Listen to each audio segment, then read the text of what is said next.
This video is for lesson 15-3, Parallelograms.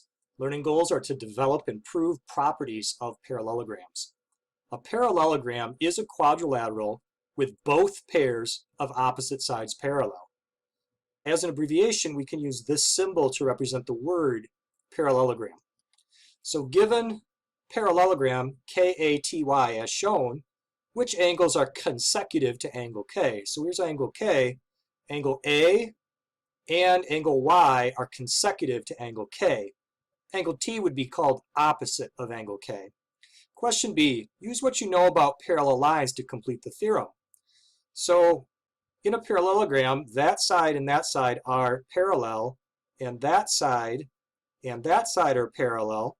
And so we could say that consecutive angles are supplementary. There was an earlier theorem about parallel lines that said consecutive interior angles are supplementary. Number two, if we took the time to make some parallelograms cut out of index cards and explored the diagonals, we would find that they create congruent triangles. Take a look at the picture right here at the bottom of the screen. This diagonal is drawn, and this triangle is congruent to this triangle.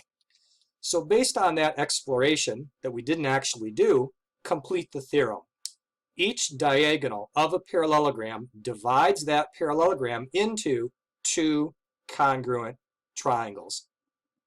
Number four, given parallelogram DIAG as shown above, complete these theorems. Opposite sides of a parallelogram are, so looking at the opposite sides here and here, or looking at the top and the bottom, we could say that they're congruent. Next one, opposite angles of a parallelogram are, take a look at angle D and angle A. They are congruent. Question C, let's prove that theorem from A. So the theorem about the opposite sides being congruent. I didn't take the time to make a very formal two-column proof, but I just kind of made a flow chart of the steps within the proof. First thing we can say is that angle DIG, this one, is congruent to angle IGA because those are alternate interior angles. We can say that angle DGI, that's this one, is congruent to angle AIG. Again, because these are alternate interior angles between that side and that side's parallel lines. And we can say that GI is congruent to GI. That's a shared side for the top triangle and the bottom triangle. With that information, we can say that those two triangles are congruent using angle, side, angle. And once we know that the triangles are congruent, then we can use corresponding parts of congruent triangles are congruent to say that these sides are congruent. That proves that opposite sides of a parallelogram are congruent. Now the next question, we're asked to prove this theorem in part B where the opposite angles are congruent. So we would begin in the same way and come to the conclusion that we had those two congruent triangles. And once we've had the two congruent triangles, we could say that that angle at D is congruent to that angle at A because those are corresponding parts of congruent triangles. We could work with the other angle by using angle addition and adding together those two parts and those two parts to find out that angle G and angle I are congruent.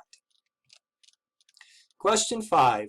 Explain why those two theorems in item 4 are considered corollaries to the theorem in item 3. The theorem in item 3 was that each diagonal of a parallelogram divides it into two congruent triangles. And then once we had the two congruent triangles, we were able to, in one step, come up with these two theorems. So they're called corollaries because they are direct consequences of having the two congruent triangles. In just one additional step, we can change that theorem into these new theorems.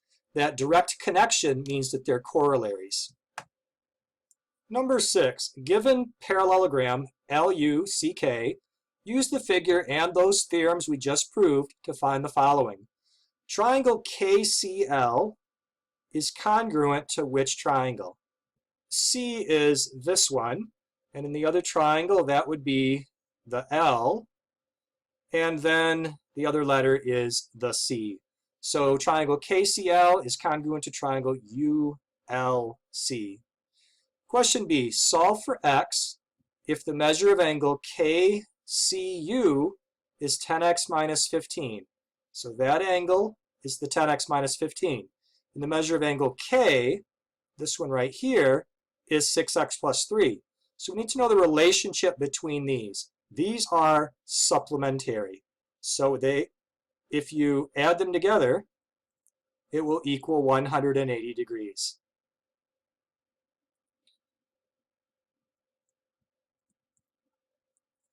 And that creates that equation. 10x plus 6x is 16x. Negative 15 plus 3 is negative 12 equals 180. Add 12 to both sides, 192, and then divide by 16. 16 goes into 19 once with 3 left over, 16 into 32 twice. So x is equal to 12.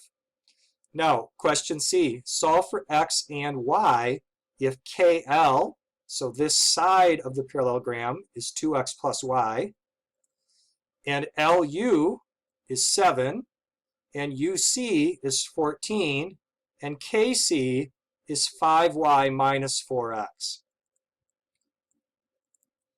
We can create a system of equations. Opposite sides of a parallelogram are equal to each other. So 2x plus y is equal to the 14, and the 5y minus 4x is equal to the 7. You can solve this system using substitution or combination method to get the answers for x and y. I'm going to use substitution method and take the first equation and solve it for y by subtracting the 2x to the other side. That creates y equals 14 minus 2x. Then I'm going to substitute that into the second equation. So 5, and then in parentheses, I'm going to replace the y with 14 minus 2x. And then minus the 4x is equal to 7. Let's continue working on that second equation. 5 times 14 is 70. And 5 times minus 2x is negative 10x. Negative 10x combined with the negative 4x is negative 14x. And that's equal to 7. Now subtract 70 from both sides, and we get negative 63, and then divide by the negative 14. X is 4.5. Once we know the answer for x, we can substitute it into that equation that we had created that tells us how to get y. So put 4.5 in there for x, and that becomes y equals 14 minus 2 times 4.5. 2 times 4.5 is 9, and 14 minus 9 is 5. So x is 4.5, and y is 5 by solving a system using algebra. Number 7, rewrite this theorem in if-then form. The theorem is that the diagonals of a parallelogram bisect each other. So we might write it like this.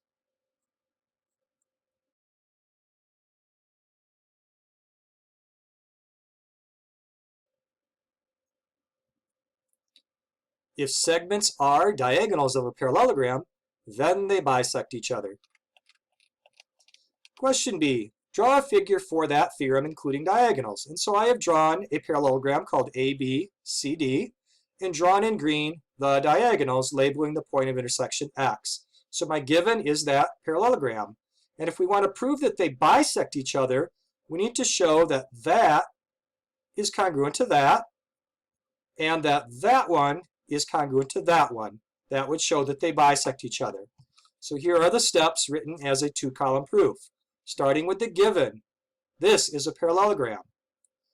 We can say that this is parallel to this because that's the definition of a parallelogram, that it has opposite sides parallel.